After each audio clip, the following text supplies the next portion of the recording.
to find out what's new. Interview of the week.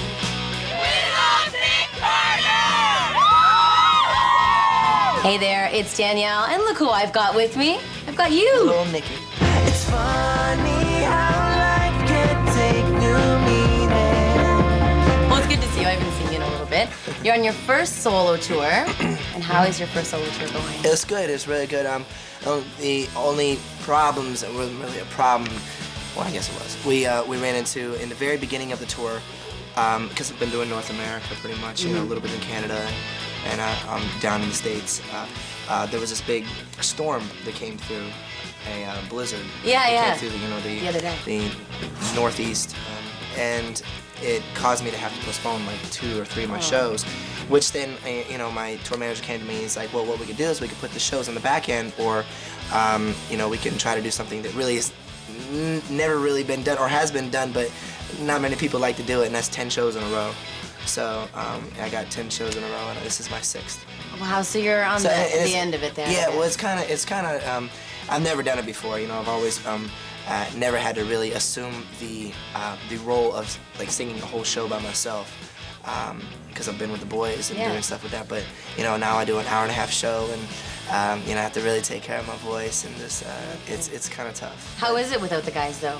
Like on the road, I mean, like you're. Well, it's a whole different environment, you know. I'm playing rock style type of small venues, and you know, I wanted to do that.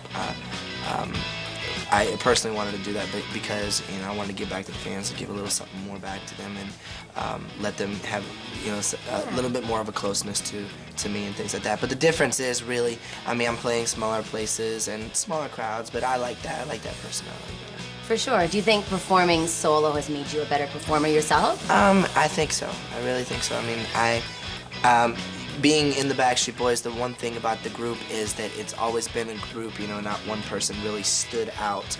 So what I've been able to do is, and that's the way, you know, we wanted it. It's kind of a team effort thing. Yeah. And, you know, what I wanted to do, I kind of wanted to satisfy that, you know, that fire inside of me. So I decided to take some time off and do some solo touring and things like that. And it really has turned me into, I believe, a better performer, a better entertainer, and you know, there's some things, you know, I've really been able to work on my voice, because your voice is like a muscle, and I've been working that muscle every single night now, and you know, I've been going all over the place and touring, and it's been a lot of fun. Well, you've done really well on our chart. Help me hit #1. Do I Have to Cry For You debuted at #1, and we just got I Got You, sorry, and it's doing really, really well. Yeah. And that video, which I thought was so cool, was on the boat. I know you're sort of like this water enthusiast. How was that, shooting that video? Yeah, well, the thing that was really cool about it, because that video, in a way, kind of one of my dreams came true. I've always wanted to, and partially came true, because I've always wanted to like sail around the world on a really big sailboat, and that thing was like 120 feet long.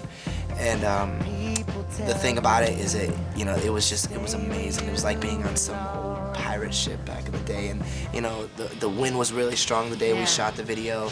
I actually shot it in my hometown in the Florida Keys in Key West, and it was really a lot of fun too. You know, it was really sunny that day, and the craziest thing was I actually had to get on a plane and go to Detroit that same day and go from hot weather to cold weather, and it was freezing. So, but the video, it really did satisfy, you know, a lot of my dreams. Oh, I bet. It's an awesome video. No, they can't touch me. Make sure to tune in next week to catch part 2 of my interview with the one and only Nick Carter.